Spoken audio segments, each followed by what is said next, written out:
pagi teman-teman, senang sekali bisa berjumpa dengan Anda kembali dalam video pembelajaran online. Masih dengan saya Yudi Antareksa dari edubisnis.net, ya, sebuah website yang menyediakan berbagai modul pembelajaran online melalui video tutorial seperti ini. Ya. Nah, dalam video kali ini kita akan bicara mengenai sebuah tema yang sangat menarik, yakni mengenai kompetensi based HR management atau kompetensi based human resource management system. Bagaimana Anda mengembangkan SDM di kantor Anda dengan berbasis pada kompetensi. Ya, karena kata kompetensi ini merujuk pada pengertian kecakapan. Ya, jadi kalau Anda ingin membangun SDM yang unggul, Anda harus membangun SDM yang kompeten. Ya. Nah, bagaimana caranya membangun kompetensi SDM Anda supaya unggul? Itulah yang akan kita pelajari dalam serangkaian video tutorial kali ini. Ya.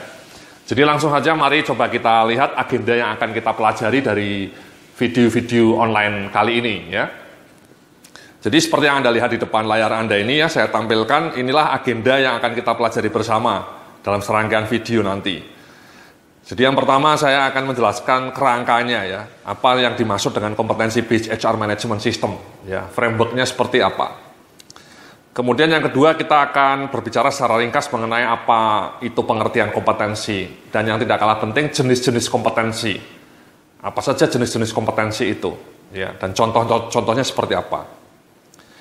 Nah, kemudian untuk materi yang ketiga, keempat, kelima, keenam ini kita akan bicara aplikasinya, Mas. Jadi penerapan kompetensi based HR management system dalam bidang rekrutmen misalnya. Ya, nanti saya akan berikan contoh-contoh bagaimana melakukan interview berbasis kompetensi, termasuk contoh-contoh pertanyaannya. Kemudian kita juga akan bicara mengenai kompetensi based career planning, bagaimana menyusun kebijakan karir yang berbasis kompetensi, ya, dan apa contoh template-templatenya.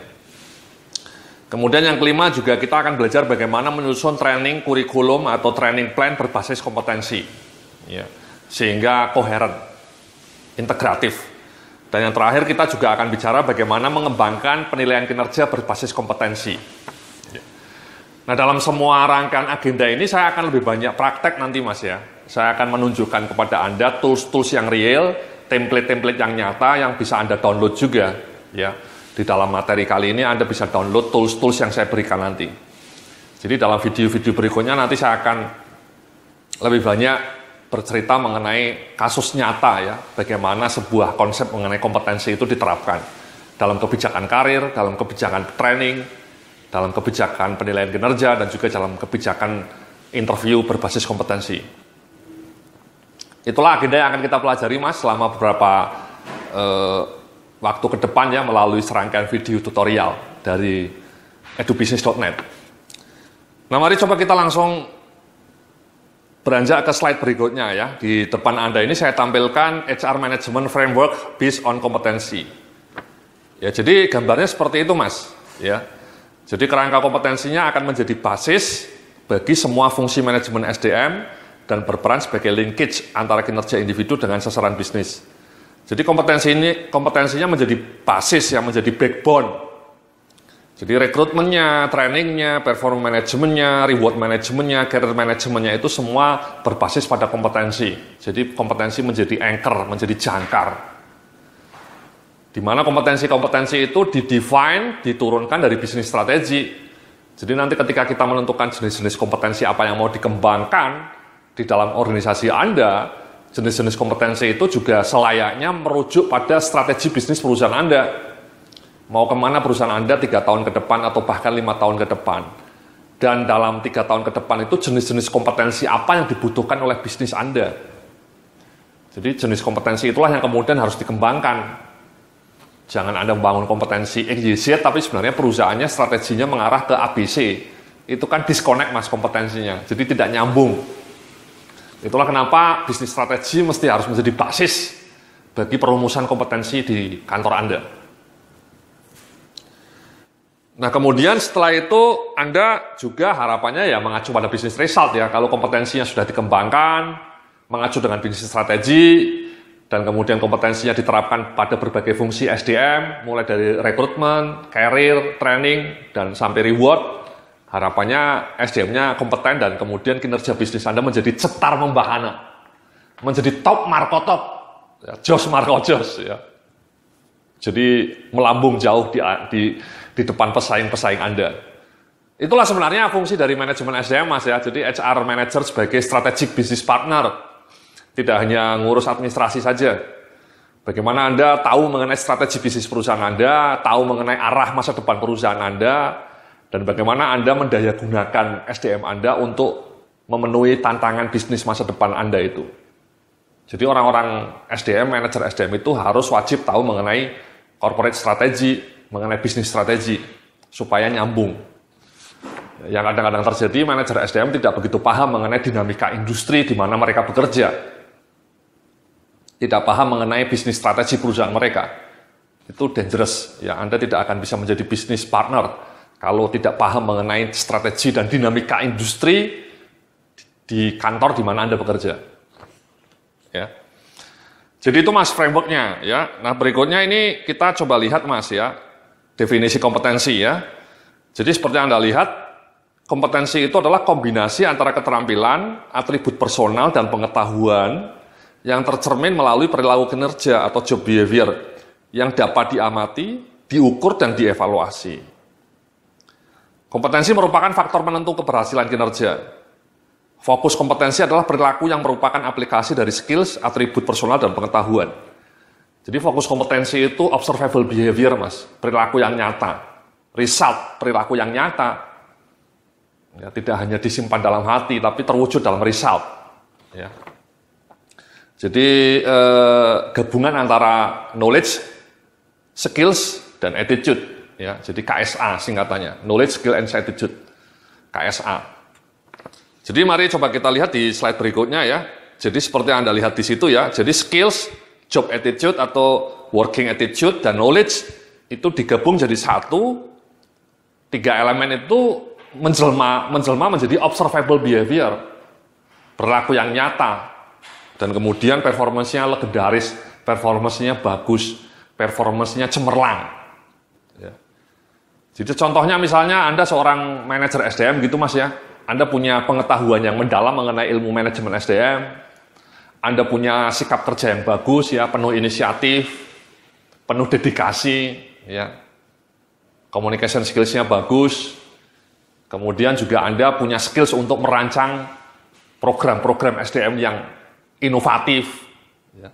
Punya skills untuk presentasi, punya skills untuk mengkomunikasikan program-program SDM yang brilian itu kepada top manajemen, kepada jajaran karyawan lainnya, dan kemudian Anda bisa punya execution skills yang mantap, sehingga seluruh program SDM yang brilian itu bisa tereksekusi dengan cemerlang. Nah, itu namanya kompetensi Mas. Jadi observable behavior-nya ya itu. Ya, Anda bisa presentasi, Anda bisa mendesain program SDM yang cemerlang, Anda bisa membujuk BOD untuk yakin dengan ide-ide Anda.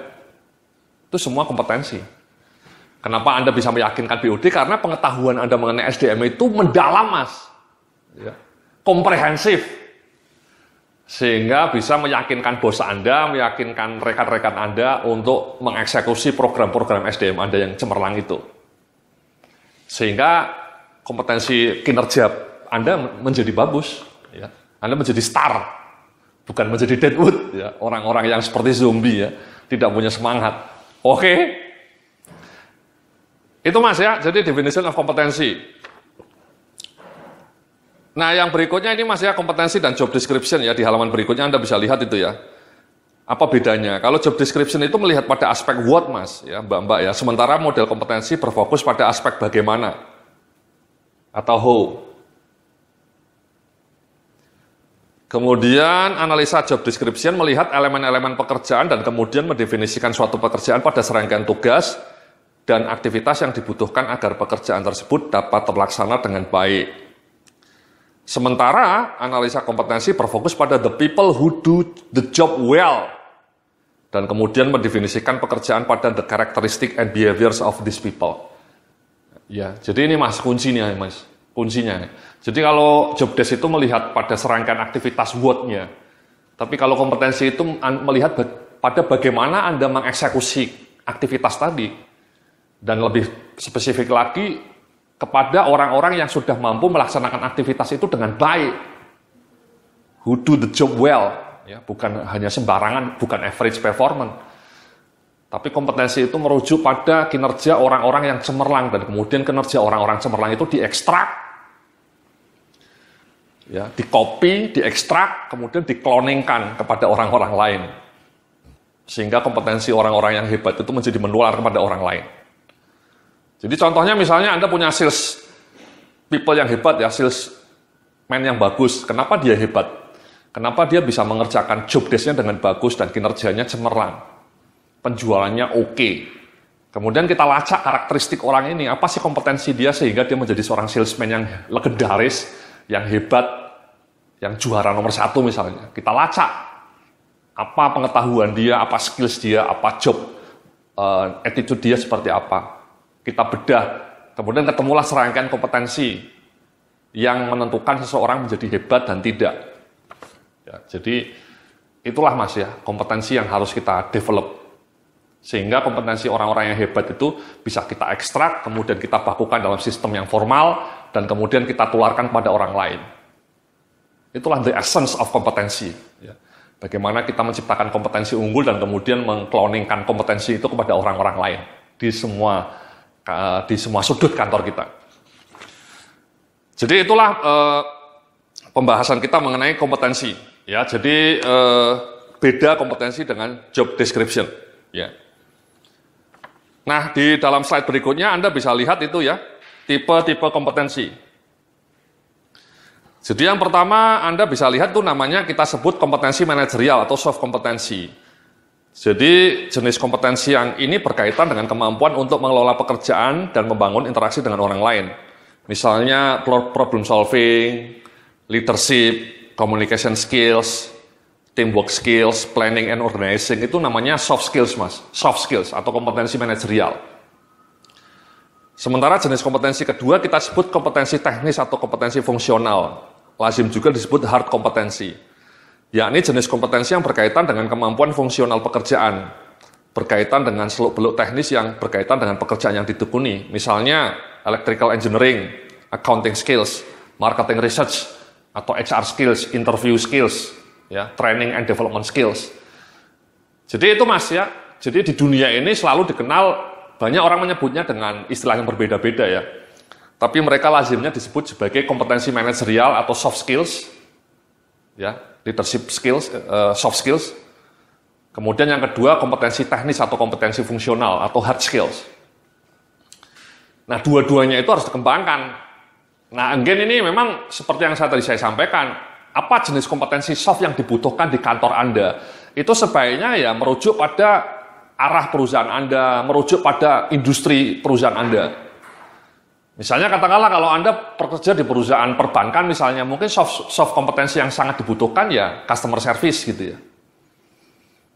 Karena itu berhadapan dengan banyak pelanggan misalnya, atau speed, ya, kecepatan pelayanan. Ya. Jadi jangan lambat. Ya. Sementara kalau Anda kerja di perusahaan teknologi digital misalnya, perusahaan smartphone misalnya, Anda harus punya innovative thinking skills yang bagus. Karena kalau karyawannya tidak punya innovative thinking skills, mereka akan digilas oleh pesaing-pesaing yang sangat inovatif ya. Nasib Anda bisa seperti Kodak atau Nokia yang mati gitu ya. Jadi jenis kompetensi soft ini memang sangat dipengaruhi oleh tipe industri di mana Anda bekerja Mas ya. Nah nanti saya akan berikan contoh-contohnya Mas. Kompetensi-kompetensi soft apa yang lazim digunakan oleh berbagai perusahaan. Ya. Yang lazim, termasuk definisinya, termasuk skala kecakapannya. Demikian juga yang kedua, kompetensi teknis. Kalau kompetensi teknis itu lebih mudah mah ya, menyusunnya. Karena maksud saya, Anda langsung merujuk pada posisi Anda. Misalnya Anda sebagai seorang manajer SDM, dimanapun di dunia yang namanya manajer SDM itu kompetensi teknisnya atau kompetensi fungsionalnya, ya at least mereka tahu mengenai rekrutmen, tahu mengenai training and development, tahu mengenai talent and management, tahu mengenai career planning. Jadi fungsi-fungsi manajemen SDM itu lebih bersifat generik, universal. Sama kalau Anda sebagai seorang marketing manager, kompetensi fungsionalnya dimanapun di dunia ini relatif mirip. Misalnya Anda harus tahu mengenai, katakanlah branding, ya, tahu mengenai positioning, tahu mengenai segmentation, ya, segmentasi, tahu mengenai marketing research misalnya, atau bagaimana menyusun marketing campaign yang bagus, marketing communication yang bagus. Jadi itu kompetensi-kompetensi teknis. yang harus dikuasai oleh seorang marketing managers. Jadi yang berkaitan dengan disiplin ilmunya, Mas. Nah, nanti saya akan berikan contoh-contoh yang real ya, kompetensi teknis untuk beberapa posisi dan juga kompetensi manajerial yang lazim digunakan dalam video-video berikutnya. Ya.